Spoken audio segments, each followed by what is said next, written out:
My uncle mocked me in front of our entire family, but he didn't know the land he stole from me was the only thing keeping him alive.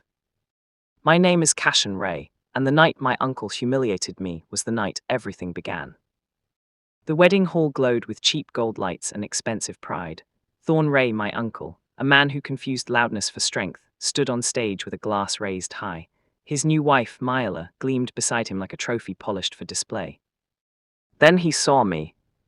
He smiled the way a man smiles right before he pushes someone into a ditch. "Everyone," he announced, "I'd like to welcome my nephew, Cassian Rhey, the family's longest-running disappointment."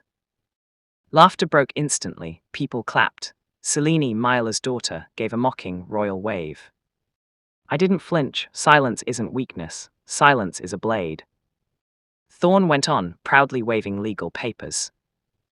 "And since Cassian has no use for the land his mother left behind, I've signed it over to Selene as a wedding gift." More applause, more humiliation. They thought I came to stop them, but I didn't come for them at all. I came to measure exactly how deep the knife went, because one day they would need to remember where the cutting began. The next morning I returned to my childhood valley, a quiet stretch of land my mother, Lirin, guarded like it was alive. Near a veil waited by the gate. We'd grown up together. She knew this land like I did. She handed me a folded note she found tucked into one of my mother's old books. It wasn't my mother's handwriting. Inside was a message stamped with a strange corporate crest. "Your cooperation is required. Subterranean anomaly confirmed. Phase 2 pending." Nira's jaw tightened. "This is forged." We walked through the meadow. The wind felt wrong. The trees felt watched.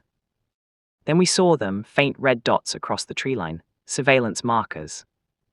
Someone had been watching the land long before I returned. I knelt down and touched one of the markers. It was fresh, placed within days. The metal was still cold from morning dew, and the tiny camera lens inside blinked faintly when my shadow passed over it. "Cassian," Nira whispered, "someone's been here recently, very recently." I stood slowly, scanning the horizon. The valley stretched before us, peaceful and deceptive, and they're coming back. The thought settled between us like a stone dropped into still water. At dusk we visited Hadric, my mother's old surveyor friend. His hands shook when he saw the forged letter. "Cassian, she never signed anything," he said, "but she told me once if anything happened to her, you must stay away from that land unless you have protection." "Protection from what?" He didn't answer, not with words. He walked us to the edge of the property, where old stakes marked a boundary my mother never crossed. "She said the danger wasn't above the ground," Hadric whispered, "it was beneath it." His eyes were distant, like he was seeing something from years ago that still haunted him. His weathered face carried lines that seemed deeper now, carved by secrets he'd carried too long. "Your mother found something," he continued, "something that scared her more than anything I'd ever seen, and I've known your mother since we were children. She wasn't a woman who scared easily." I looked at Nira. She looked back at me with the same question in her eyes. "What did she find?" I asked quietly. Hadric just shook his head slowly. "She never told me. She only said it had to stay buried, forever." Following the forged letter's clues, we found a path hidden behind brush, a faint trail my mother always steered me away from. The ground trembled under our feet. A low mechanical thud echoed from below. We discovered an old maintenance hatch buried in wild grass, circular, industrial, recently disturbed. Nira ran her hand across the metal. "Cassian, someone opened this days ago." I placed my ear to the steel. A faint hum pulsed from deep underground, like machinery that should not be working anymore. The vibration traveled through the metal and into my skull, steady and rhythmic like a heartbeat. And carved on the hatch was an old parcel code. R17, my mother's land. The land they mocked me for, it wasn't empty. They just wanted me to believe it was. I tried the hatch. It was locked, but the lock looked new. Someone had replaced it recently. Fresh scratches marked the edges where tools had pried and tested. "We need tools," Nira said. "No," I replied, "we need answers first." The hum beneath us continued, patient and waiting. Whatever was down there had been waiting a long time. It could wait a little longer. When we returned to town, Thorn sent frantic messages demanding I come home. When we arrived, the house was in chaos. Documents littered the floor, geological reports, forged notices, legal threats. And Jorel, Thorne's son, was gone. A single envelope sat on his desk. Your father cannot protect you. Follow the coordinates. Beside it lay a sleek black business card with the same crest from the forged letter. Nira's eyes darkened. They reached him. No, I said. He went willingly. Thorne grabbed my arm, desperation cracking his voice. Cassian, bring him back. It was the first time in my life he ever needed me. I looked at his hand on my arm. He noticed and let go immediately, his fingers trembling. Why should I asked calmly. His face crumpled. Because he's family. Family, I repeated slowly. Like you were to my mother, like you were to me when you took her land, when you mocked me in front of everyone. He had no answer. His mouth opened and closed, but no words came. For the first time, Thorne Rhey had nothing to say. We followed the coordinates through an abandoned rail tunnel until we found another hatch identical to the first one. The lock was snapped, fresh footprints led downward. We descended. The air shifted from natural to engineered. Concrete replaced rock, pipes replaced roots, lights flickered in patterns older than the valley. At the bottom, a massive subterranean chamber opened before us, circular walls, reinforced beams, a platform suspended by cables. On the platform stood Jorel. Beside him stood Lysandra Keene, the consortium's cold, elegant architect. Welcome, Cassian, she said. You're early. The platform hummed under their feet. Nira whispered, Cassian, this isn't a facility. No, I said quietly. It's a containment. Jorel looked terrified. His eyes pleaded with me, but he didn't speak. He couldn't. Whatever they'd told him had frozen him in place with fear. His face was pale, sweat beading on his forehead despite the cool underground air. Lysandra smiled, a thin, calculated expression. Your cousin understands the opportunity here, do you? I didn't answer. I was too busy studying the chamber, the cables, the way everything converged toward the center of that platform. Lysandra Keene watched me with a calm that wasn't confidence, it was calculation. The kind of calm a hunter wears when the animal she's been tracking finally steps into view. Jorel stood beside her, pale and shaking, fear swallowing whatever arrogance he used to have. The platform beneath them shivered with power, lights flickering in irregular pulses. Nira moved closer to me, her steps slow and deliberate. This whole place has been active for decades, she whispered, and no one above ground knew. Someone knew, I said, my mother. Lysandra smiled faintly. Your mother tried to bury the truth. She almost succeeded. She gestured toward the terminal, but some things don't stay buried. She pressed a button. The walls came alive. Screens lit up around the chamber, showing lines of data, geological scans, structural diagrams, all impossible to maintain after 30 years of supposed abandonment. The technology looked far too advanced for the era when this place was supposedly built. Nira's breath caught. This is advanced, too advanced for when this was built. It wasn't built in one era, Lysandra said calmly. It was constructed in layers, like a bunker, but older, much older. Jorel grabbed her arm desperately. You said you'd help me. You said my father would finally respect me. Lysandra didn't even look at him. You weren't here to be respected. You were here to be leveraged. Jorel flinched as if she'd struck him. I stepped forward, let him go. Lysandra finally turned her head toward him with mild annoyance. He's free to leave. He has always been free to leave. You all assume we use chains. We prefer invitations. That was worse than force. It meant they relied on weakness, pride, loneliness, ignorance. The traits Thorne raised his children on. The hum under the platform deepened, vibrating through the soles of my shoes and up into my bones. It didn't feel mechanical. It felt aware, like something waking up after a long sleep. Lysandra noticed the shift and smiled, her eyes brightening with something close to hunger. Ah, she murmured, it senses you. Jorel jerked backward, stumbling slightly. What do you mean it senses him? Lysandra kept her gaze locked on me, studying every movement, every breath. Your father was the last person who triggered a response. The system hasn't reacted to anyone since then. What is it reacting to? Nira asked, her voice tight. Bloodline, Lysandra said softly. recognition, a familiar imprint. She was studying me as if I were a door she finally found the keyhole to.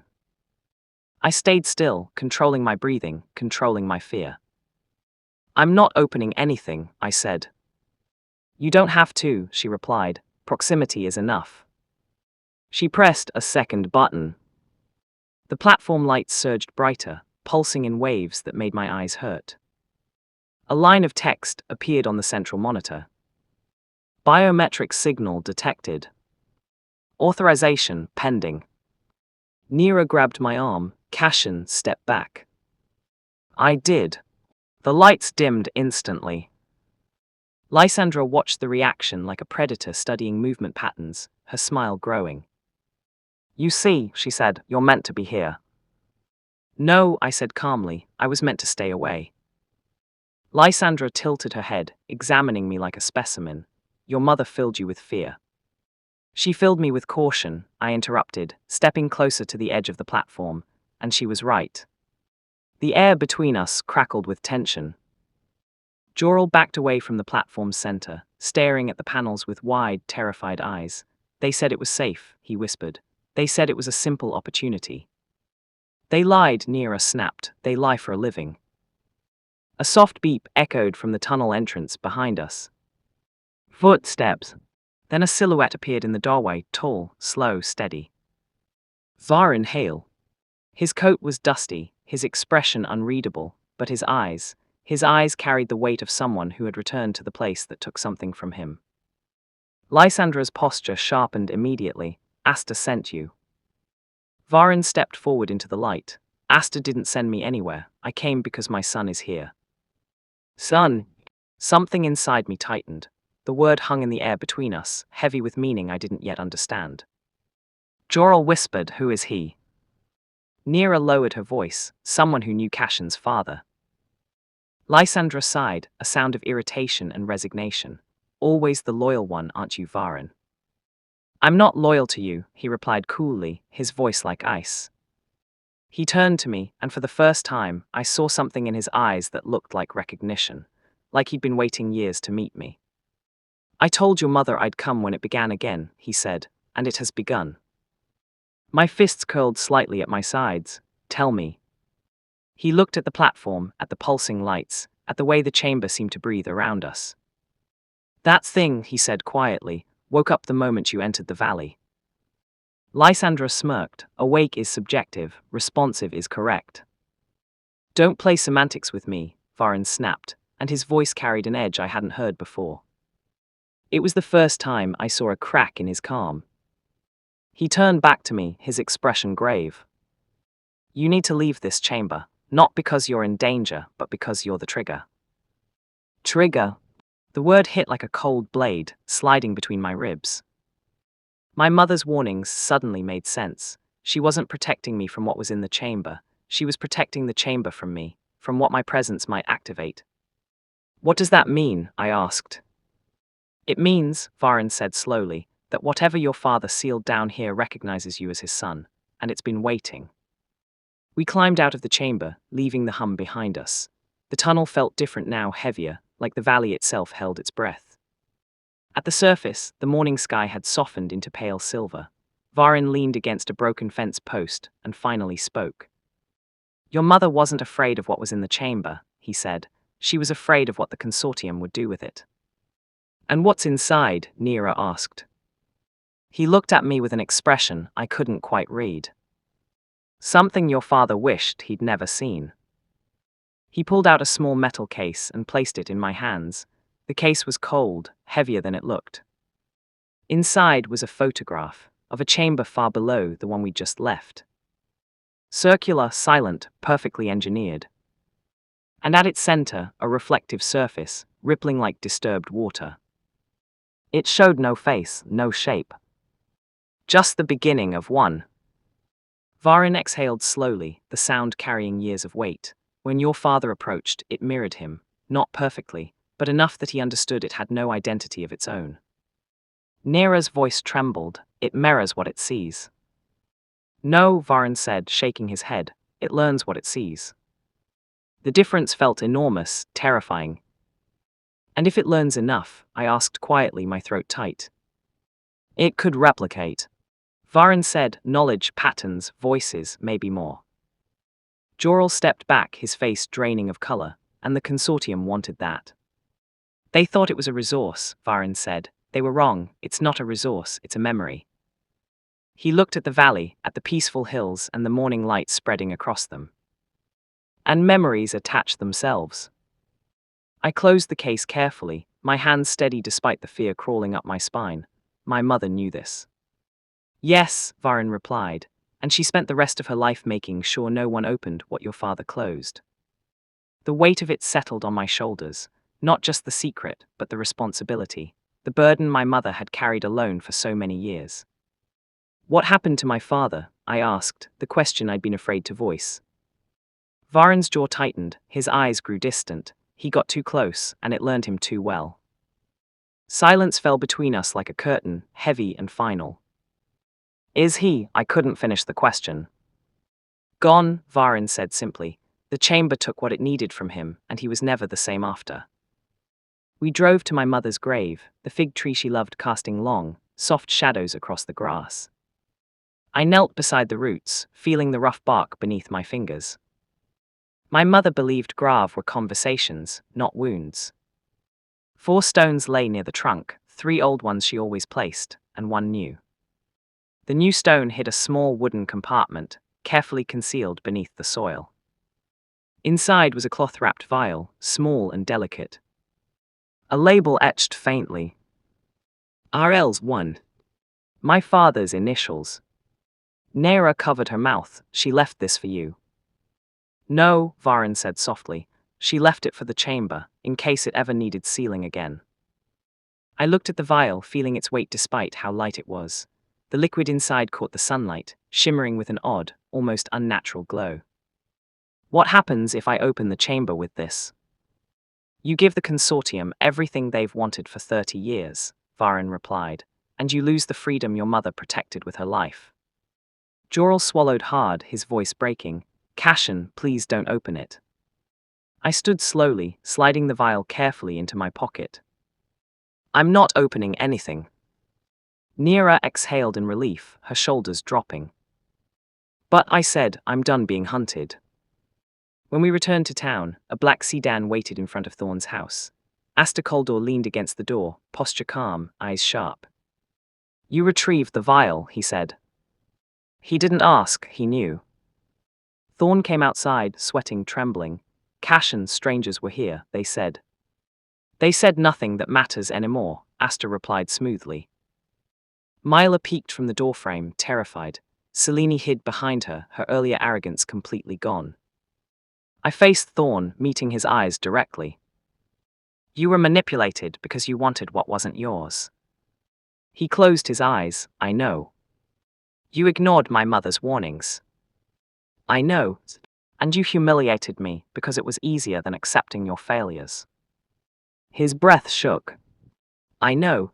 For the first time, Thorn Rhey looked small without speaking small.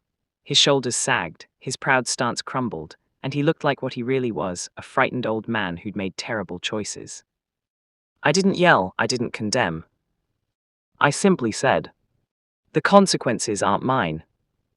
His head dropped. And that was the end of him, not with violence, not with revenge, with truth. Inside the council hall, Asta stood beside an old map of the valley spread across the wooden table. The consortium believes the chamber will destabilize soon, he said. They're running out of time. Good, Neera said, let them panic. They already are, Asta replied. He pointed to the map, tracing lines with his finger.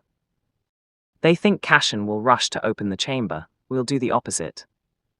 Jorel blinked, we ignore it. No, Asta said, we make them believe the chamber is worthless. Neera smirked, we flip the narrative. Exactly. I crossed my arms, thinking through the strategy. And if they come after us? Asta's smile was faint but confident. Then they discover something your father never had. What? Back up. Over the next 3 days, we stayed completely away from the land. Silence wasn't retreating. Silence was strategy. Surveillance eased. Consortium activity became frantic. We watched from a distance as their confidence crumbled into desperation. Then came the message from Asta. Prepare, they're making their move today. Another message followed. A player who knew your father is entering the board. Varin stepped inside the hall again, his coat dusty from travel. They're desperate, he said, and desperate people make mistakes. Nera stood beside me. Cassian, she said softly, it's time. I nodded, the reversal begins today. The council hall emptied slowly after Asta's briefing, leaving only the four of us. Nera, Joral, Varin and me. The silence between us was thick but not heavy. It was anticipation, the kind that precedes a shift the land itself seems aware of. Varin placed a weathered folder on the table, edges cracked from age, corners softened by years of hiding. No markings, no labels. This, he said quietly, is what your father wanted you to see. Not sooner, not later, now. I opened the folder slowly, my heart beating steadily in my chest. Inside were 3 more photographs, each more unsettling than the last. The first showed the lower chamber, a place we hadn't reached yet, not vast like the upper one but deeper, symmetry too perfect to be human-made, a mirrored surface, not metal, not liquid, something between. The second photo showed the surface rippling. No reflection, only distortion. And the third. I paused. It wasn't a reflection, it wasn't a face. It was a half-formed silhouette, taller than a person, the shape trembling at the edges like it was trying to come into focus. Nera covered her mouth, her eyes wide with horror. What is it becoming? Nothing, Varin said, and that's the problem. He took the photograph gently from my hands. It doesn't know what it is, it becomes what it sees, not perfectly, just enough. Joral stepped back, bumping into a chair. So what did it see last? Varin looked at me, his gaze heavy with meaning. Your father. My pulse didn't change, but something inside me sharpened. So it remembers him, I said. It remembers his pattern, Varin corrected carefully. It remembers how he moved, how he stood, how he breathed, how he thought. Nera shook her head slowly. It's not intelligence, it's an imitation. It's both, Varin said, and your father sealed the chamber because he realized he'd given it too much. I closed the folder carefully, tucking it under my arm. My mother knew, I murmured. Yes, Varin replied, and she spent the rest of her life making sure no one opened what he closed. I slipped the folder into my jacket. And now the consortium believes I'll undo her work. Asta entered the hall again, silent as shadow. And we're going to let them believe that, he said, for a moment. For the first time in years, the valley felt like mine again, not because I owned it, but because I chose when to step onto it. We stayed away from the land, completely, not even a glance in its direction. On the first day, nothing happened. On the second, consortium scouts began circling the boundary, their frustration visible even from a distance. On the third, 3 black vans parked near the lower ridge, unloading crates of equipment. Asta sent a clipped message. They're unraveling, keep still. So we did. Nera and I spent the day in the council hall reviewing my father's notes. Joral paced like a trapped bird, guilt etched into every movement, every breath. Varin sat near the window, silent, always watching the ridge like he expected it to move. By evening, the consortium agents were arguing among themselves. I didn't need to hear the words. Their gestures and packing told the story clearly. They were falling apart. They're desperate, Nera murmured. They expected you to rush down there the moment Joral got trapped. They expected me to act like Thorn, I said quietly. Joral winced, but he didn't argue. He knew, the truth was too obvious now. Varin looked out the window. The more they panic, the more likely they are to make a reckless move. Good, I said, I want them to be reckless. Why? Joral asked. Because, I said calmly, people who feel entitled crumble fastest when control slips through their fingers. We heard the engines before we saw the lights. 3 consortium vehicles turned sharply toward the valley road, ignoring local boundaries, ignoring whatever thin legal cover they previously pretended to respect. Nera cursed under her breath. They're going to force access. Asta arrived 15 minutes later, no suit today, just a dark coat and an expression you didn't argue with. They've made their move, he said, time for ours. What do you need? I asked. His eyes settled on me with absolute certainty. Your presence, not in the chamber, at the boundary. My mother once said, land speaks loudest when someone defends it without shouting. Tonight I understood her completely. We drove to the ridge quietly. The consortium had already set up portable floodlights, tripods, and a hydraulic drill aimed at the ground. Lysandra stood at the center, barking orders, calm gone, restraint gone, professionalism gone. Greed makes people louder. When she turned and saw me approaching the boundary, her breath caught. Not fear, recognition. Cassian, she said, you're interfering with federal excavation. You know that's not true, I replied. She stared at me. Do you know what's beneath this valley, what your father discovered? Yes, I said, and he sealed it for a reason. You don't understand. I understand perfectly. Her jaw trembled. You have no idea what you're denying the world. No, I said softly, you have no idea what you're unleashing. Asta stepped beside me, document in hand, his movements precise and deliberate. This land, he said, was fraudulently acquired. The State Oversight Committee has already been notified. One of her engineers blanched. You filed a federal complaint. I filed 8, Asta replied calmly, all of them accepted.